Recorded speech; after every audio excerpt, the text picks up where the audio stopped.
JoBlo, that's a cool name. Thank you. Jimmy O from JoBlo.com. Well, this is kind of cool. I've got you all together now. Yeah. So let's start off with this. Was there a definitive moment for all of you that you found this connection, this family connection that works so well on screen? Well, for me, it was in the one scene where she's just, Adriana's tearing, like, why are you leaving, kind of a thing. And you see Rambo kind of like, almost like a child, because he can't be harsh on her, he can't be mean to her. And then her wanting to go on. So everyone had a different dynamic. That was a really good scene for me.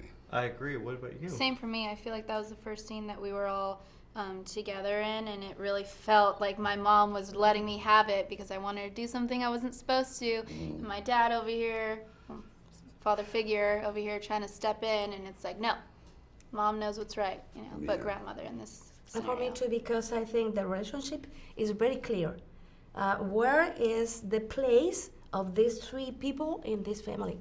And it was wonderful because it was natural. You can see that she was the boss, in other words, she ran, and Rambo, it's like, he literally, he's soft on her. He said, okay, go if you want to. He just can't be. And her, she's like so frustrated. I want to know why did my father leave me? It's like a big, so that's a film where every actor, a scene, was going in different directions. It was great. Well, it's also a very realistic idea. You're dealing with a guy that isn't your dad, and you don't know your dad, and who wouldn't want to know that? Of course. And that's a lot.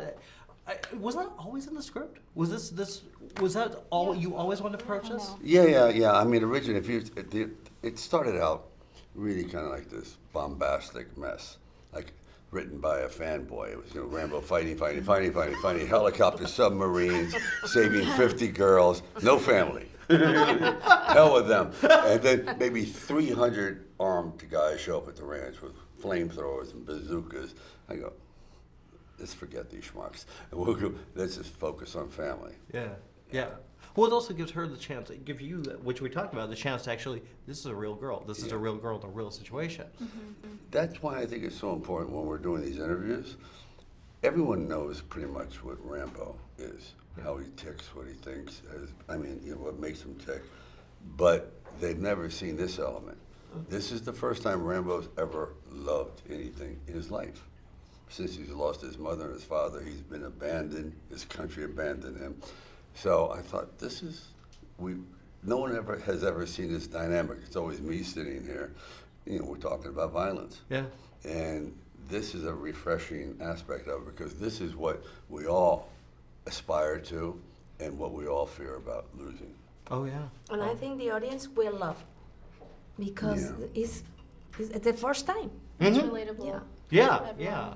And like we were talking about, that you deal with a political situation that's really happening. How difficult is that to balance for all of you?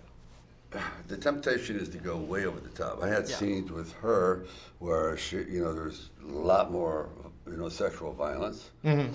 And there, of course, more scenes, but some of them where she was great. It was like too much in the beginning, so we reduced that. And then you're dealing with on the border. It says, why are we going to Mexico? Is it fighting the cartel? I said, there is no cartel. These are nobodies. These are low-level thugs. Because obviously we're going to fight the cartel, and I thought that was such a misdirection. And it's just something that is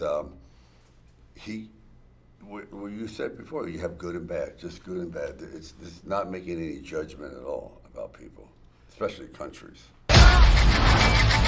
All she's got is me. She's coming home. You started this. I'll end it.